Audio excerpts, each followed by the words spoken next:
Okay, we are going to continue to dive into the real money dynasty draft streets, and we are going to be looking at a real startup here, and we are going to be trying to identify some running backs that are maybe undervalued, underappreciated in dynasty fantasy football. Maybe these are guys you want to go ahead and you want to target in trades. Maybe these are guys you want to target in your actual startup drafts. Regardless, I'm going to be excited to dive into it, and I do want to give a shout out to Zach for hosting this league over there on our locals page. If y'all are part of our locals community, which is free, the link's in the description. I'm sure you've seen that they've been hosting a real money dynasty startups damn near every single day. I am personally probably going to host one more over there this offseason. But yeah, let's just dive into this. Drop a like, subscribe to the channel. Let's kick it off with the running back that I've been talking about a ton on the redraft channel, so I don't want to talk about him for too long. David Montgomery. So if we go ahead and we look at David Montgomery in this startup, he falls to the 7th round. He goes directly behind Sky Moore, James Conner, and Leonard Fournette. David Montgomery is an extremely young player. This is a running back that was drafted in 2019. This is the same draft class that had DK Metcalf, same draft class that has AJ Brown. And you're looking at Montgomery going into the last year of his rookie contract in an offense that really does not have too many pieces around him. And this is what I want to look at from that dynasty perspective, because like I said, I mean, from a redraft perspective, if you're drafting on Underdog Fantasy, I think he's a great value because the man was the running back 6 overall in 2020. The only running backs to outscore him: Alvin Kamara, Dalvin Cook, Derrick Henry, Aaron Jones, James Robinson.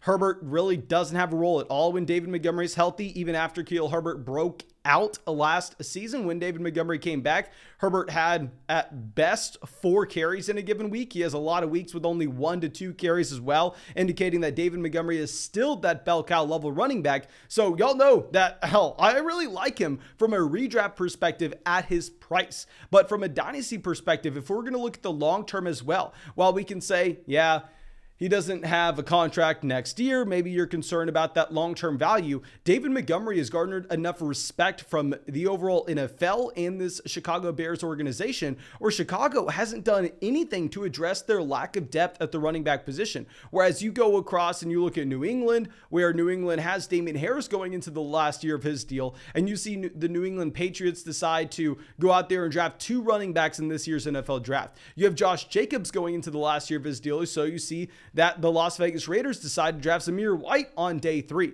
You have Devin Singletary going into the last year of his deal. So you get the Buffalo Bills drafting James Cook in the 2nd round. So we are seeing these teams across the NFL prepare to possibly replace their current starting running backs next year, whether that's with a player during free agency, whether that's with the guy that they drafted in the NFL draft. Regardless, they're bringing in depth to bolster the position. Where with Chicago, yeah, Herbert was impressive, but by no means should you expect that Herbert ever projects to be a starting running back for an NFL organization going into the season. So all these marks combined with the lack of talent overall from the Chicago Bears organization tells me that they're very unlikely to go out of their way and to bring in a different running back in Chicago next year. This is a team that has massive holes in the offensive line. I mean, at receiver, I would be shocked if this was an organization to go out there and to draft really any of the top level running backs, even some running backs a little bit deeper in next year's class. Like if they decided to take a Sean Tucker in the 2nd, 3rd round, I would be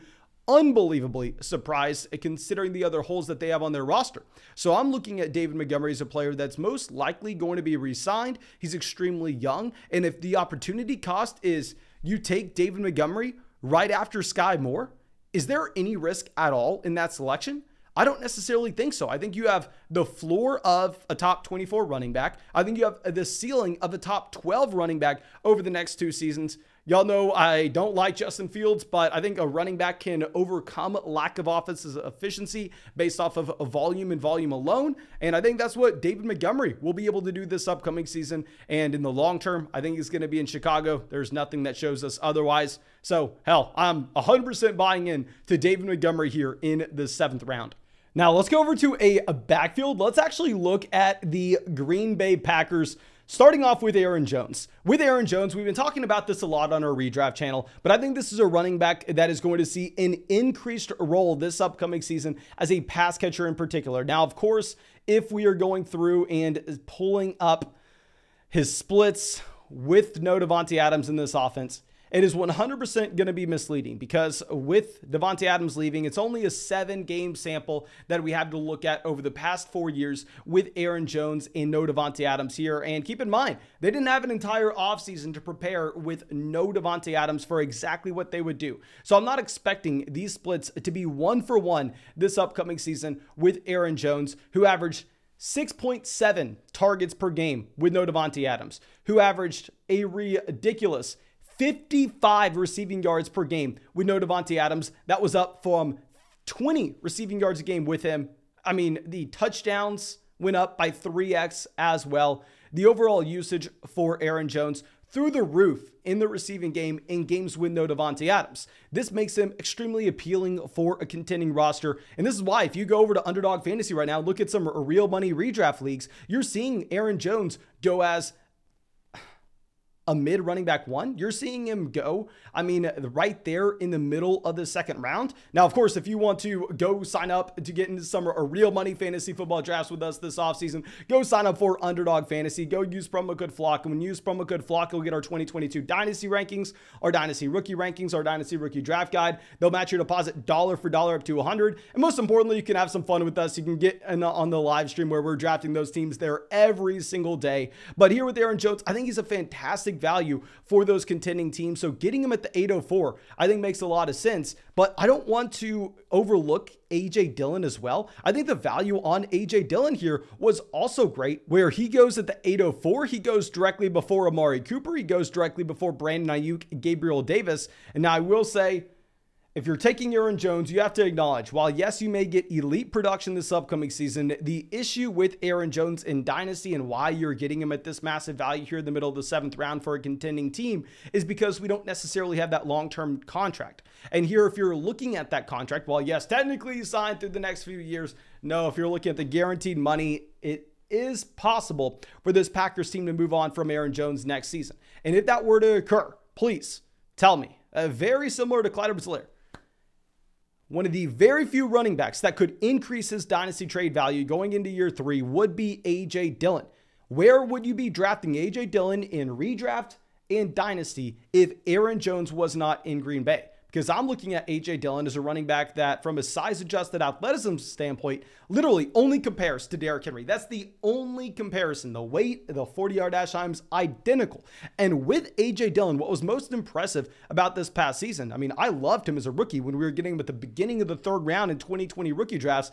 But what I was most impressed with was not necessarily the size-adjusted athleticism. I was impressed by the fact that he actually caught the football. I didn't expect that you were going to have any role in the receiving game whatsoever from AJ Dillon, but the small glimpses that we had into what an offense would look like with no Aaron Jones and you only had AJ Dillon, this was a running back that was able to go out there and he was able to draw 3-4 targets, which is massive. Like if we compare that to a Damian Harris, that's what keeps Damian Harris as a player that has the absolute ceiling as a mid running back 2 in fantasy. If you were to just add 4 targets a game to what Damian Harris is getting, then all of a sudden Damian Harris turns into a running back 1. That's what we could be looking at here with AJ Dillon behind an elite offensive line with an elite quarterback as well. The opportunity cost isn't too high at all to take him here. I mean, I wouldn't mind grabbing Aaron Jones and AJ Dillon in the 7th and 8th rounds, especially when you can start both guys at the same time. Now let's go over to another young running back drafted in 2020 on a roster where the team may not necessarily have the luxury of going out there and replacing him. Clyde EdwardsHelaire. Now here with CEH, I agree that I think you're looking at a running back that most likely is not talented. I think we can all be on the same page and say, hell, that was a wasted 1st round selection by the Kansas City Chiefs in 2020. Remember, Clyde EdwardsHelaire was a 1st round startup pick back in 2020 once the Chiefs took him in the 1st round. And I'm not going to lie to you. While my running back prospect model didn't have Clyde EdwardsHelaire that high, we had players higher than CEH in that class, such as Jonathan Taylor, even Antonio Gibson and Cam Akers, running backs that went behind him in the NFL draft. My prospect grade had as much better players. I went out there and I said, you know what? Well, with the situation that he is in, with how many points this offense is going to put up, I'm fine taking Clyde EdwardsHelaire where his price tag is. I wasn't one of the smart people screaming that he was horribly overvalued, where there were a lot of smart people saying that. I was one of the sheep just buying into him. But with CEH, I've come around. I've said, yes, that was a horrendous price point. But now that you're getting Clyde EdwardsHelaire in the middle of the 9th round, this is exactly where you want to be taking him. Because here with CEH, this is a running back that's going into his 3rd year. And I almost want to say that his 2nd season, we can take it and toss it out the window, because he had surgery right before the season started with his gallbladder. And this is a running back that lost, I think the report was 15 pounds before the season started. Maybe it was even slightly more than that. And 15 pounds if you're Derrick Henry, 15 pounds if you're AJ Dillon, 15 pounds if you're Mike Williams, if you're a 6'4" monster. No, that's not necessarily going to be that much. But if you're 5'7", and you lose that weight, oh dear God, that is massive. You can physically tell that from Clyde EdwardsHelaire. Sadly, nobody had that report last season. I don't understand how that didn't happen. I don't understand how the NFL, where we get a report if, Treylon Burks steps off the practice field for 5 seconds. I don't understand how that went unreported in Kansas City. Kansas City beat reporters, what are you doing? Do your job. So yes, we saw the overall target share fall from Clyde EdwardsHelaire to 10.5% to 5.5%. We saw that his carries per game fell from 55% of this backfield on a per game basis to 46% of this backfield on a per game basis. A horrible fall. We also saw at the end of the year, Jerick McKinnon have a role in the receiving game. That's all concerning here in Kansas City for Clyde EdwardsHelaire. But what we can look at the same time is what he did his rookie season. Clyde EdwardsHelaire, as a rookie, was technically a top 24 running back, and we all remember that he was unbelievably disappointing, right? We all remember how disappointing Clyde EdwardsHelaire was when people were taking him in the 1st round in not only dynasty leagues as a rookie, but taking him in the 1st round of redraft leagues. He was a massive bust, but this is a running back that dealt with a laundry list of injuries that season as well. And this is a running back that had 10.5% of his team's target share. And when you're playing in an offense that's going to push the pace of play, when you're playing in an offense that is going to have an extremely high passing rate over expectation, as the Kansas City Chiefs, if you're that passing down running back, that's an extremely valuable role in Kansas City. Not to mention that Clyde EdwardsHelaire, if anything, was a little bit unlucky that year with his touchdowns. Clyde EdwardsHelaire averaged less than 0.4 touchdowns per game. We saw his touchdown rate dramatically go up. He was scoring touchdowns at a much higher rate on a per touch basis in 2021 compared to 2020. No, that doesn't necessarily mean that's something we can expect going forward. But what it does show is it does show just having a role in an offense that's going to be top 5 in points scored, which is what the Kansas City Chiefs should be this upcoming season, will open up touchdown upside for you regardless of your talent level. So if I'm looking at Clyde EdwardsHelaire going into year 3, he's going into year 3. This is a running back that's almost as young as Najee freaking Harris. I'm willing to buy in. I'm willing to look at the opportunity cost now, that instead of having to take Clyde EdwardsHelaire over top level wide receivers like AJ Brown, taking him over top level wide receivers like T Higgins, if you're taking him over Jahan Dotson, Dallas Goedert, which is where he went right in this startup draft. I mean, Clyde EdwardsHelaire went after George freaking Pickens. Hell, I'm all in on this price point, especially in Dynasty, because we also need to look at it through the range of outcomes of what can his Dynasty value be. If you have Clyde EdwardsHelaire turning into a top 15 running back this upcoming season, which is entirely possible, then all of a sudden you have Clyde EdwardsHelaire from a Dynasty perspective, most likely skyrocketing up as a running back that's still on his rookie contract, that's still incredibly young, attached to Patrick Mahomes. I wouldn't be surprised if he was a top 5 startup pick next year, and that's very rare to find. Outside of rookie running backs, outside of second-year players, it's very rare to find a running back that's actually able to increase their dynasty value this far into their career, but I think that has the possibility with Clyde EdwardsHelaire. Now, our next running back is going to be over there in Philadelphia. we are going to be talking Miles Sanders. Now, with the Philadelphia Eagles, they are expected to have one of, if not the best offensive lines in football this upcoming season. And very similar to what we were talking about earlier on in the video with David Montgomery, and the fact that Miles Sanders is going into his last year under contract. However, the difference between Miles Sanders and someone like Damian Harris, the difference between Miles Sanders and someone like Devin Singletary, is the team hasn't shown us that they're preparing to replace Miles Sanders in the future. They haven't gone out there and brought in extra depth. So I think that maybe we can assume that Miles Sanders will receive a second contract from the Philadelphia Eagles, dependent on how this upcoming season goes. And if you're looking at Miles Sanders, the number one thing that it's going to come down to is, can he see more touches in the red zone? Because this is an offense that had a considerable amount of trips to the red zone, that had a considerable amount of rushing touchdowns, not only for Jalen Hurts, but for also other running backs in this backfield. However, Miles Sanders was not able to take advantage. Miles Sanders was the running back 41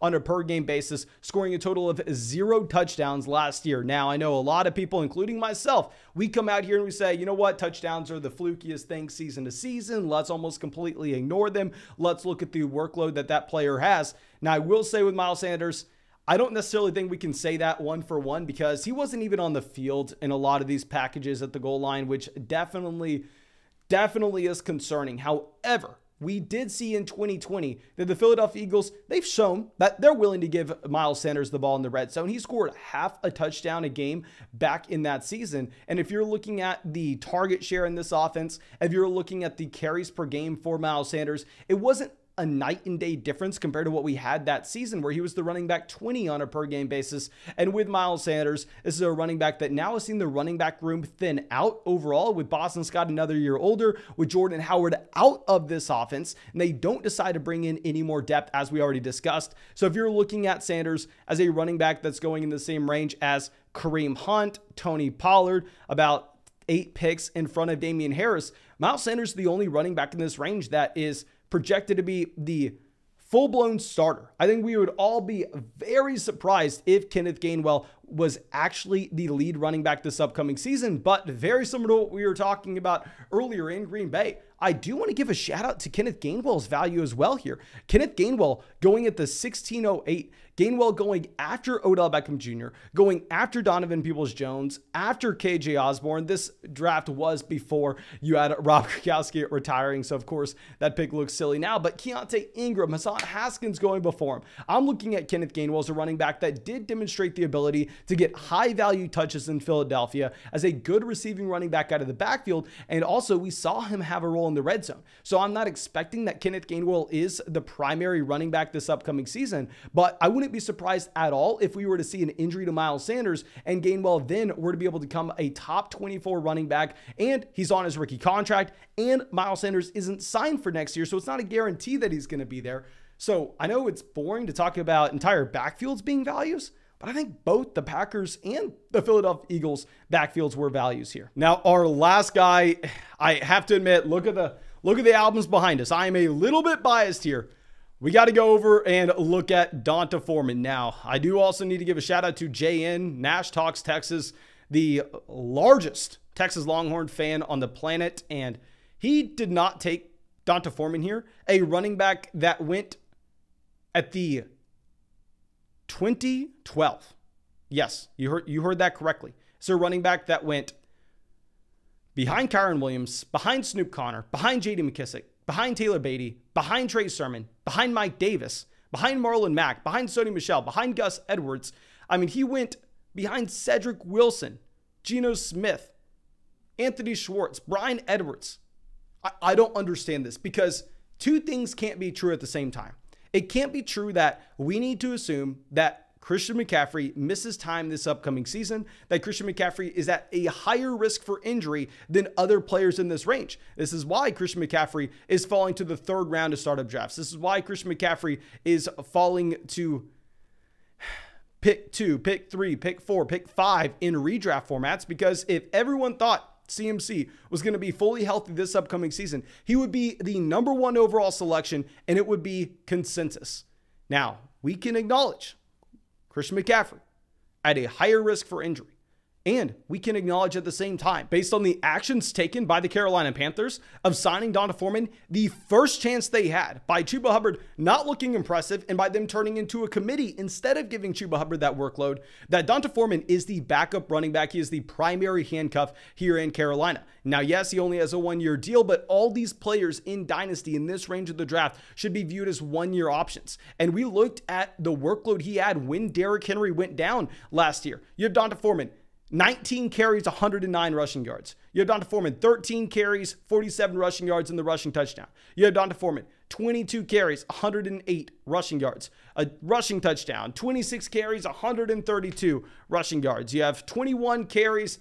Now, yes, he is not going to have a role in the receiving game. Donta Foreman at Texas, Donta Foreman with the Houston Texans at the very beginning of his career was not used as a receiving running back. That's not his skill set, but it is his skill set to have an absolute extreme workload. Please, Thomas, throw up his final year at Texas, just the game log to see how many carries per game this man was seeing. He's back from the torn Achilles. He is the primary handcuff running back for one of the most injury-prone players in football, and he was a top 20 option consistently once Derrick Henry went down last year. So hell, if we are able to draft him behind Bryan Edwards, sign me up. If you get 3 starts out of him, that's a profitable pick. Now, of course, thank you so much for being a part of the flock, supporting the channel. If you have not done so already, go down there, drop a like, subscribe to the channel, and that's it. I appreciate you. I hope you have a great day, and I hope we get to see you with the video tomorrow.